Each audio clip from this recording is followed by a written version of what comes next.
Flinch, Episode 1, Rocket Man, by Richard Burning and Jim Lee. In a cramped garage reeking of oil and burnt metal, a thick-set man in a grimy undershirt worked with surgical care. Every turn of the wrench made his knuckles whiten, every breath filled with hope and gasoline. He murmured a small prayer to the machine before him, as if it could hear him this time. Outside, the sun sank low, painting the workbench in blood-orange light. He packed a heavy canvas bag and the gleaming device he'd been building for years, then started toward the house.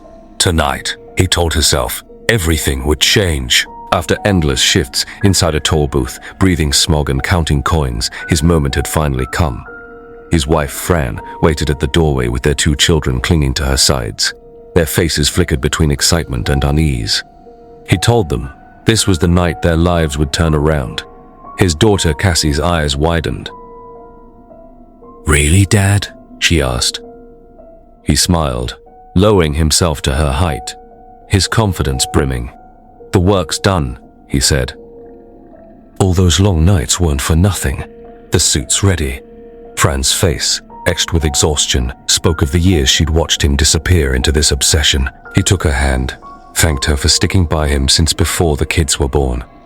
Turning to his son Bill, he promised to make up for every game missed, every moment lost. Cassie squealed, calling him amazing. He thanked them, his voice thick with emotion, saying their belief had carried him through the failures. Tonight, he would pay them back for every ounce of faith. Cassie giggled, asking if he was going to be famous.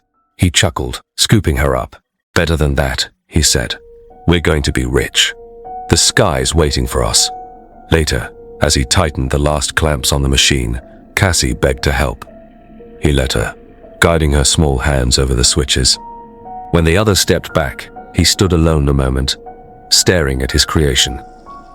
Every failure, every burn, every shattered bolt had led to this. He clenched his fist. "It's time," he muttered. He climbed into the suit and shouted with conviction, "Tonight, I fly!" Cassie clapped. Fran instinctively pulled the children away. Then, ignition. A burst of sparks. A war. Flame devoured the garage in an instant. When the smoke parted, he was airborne, wind tearing through his hair. For a glorious heartbeat, he laughed. He'd done it. He was flying. But below, silence. No cheers. Only ruin. The neighborhood was ash and splinters. Sirens wailed. Officers combed through the wreckage. One said the man had spent years obsessed with a rocket suit, and tonight he finally tried it. Fran was burnt beyond recognition. Bill's ribs crushed. Cassie didn't survive, and the man himself, what was left of him, was splattered across the garage walls. Far above, the man's soul drifted in the clouds, suspended in the dream that killed him. One officer squinted at the sky. "What do you think he was thinking?" he asked. His partner shrugged. "I guess. Some men still have their head in the clouds." And that's all for tonight.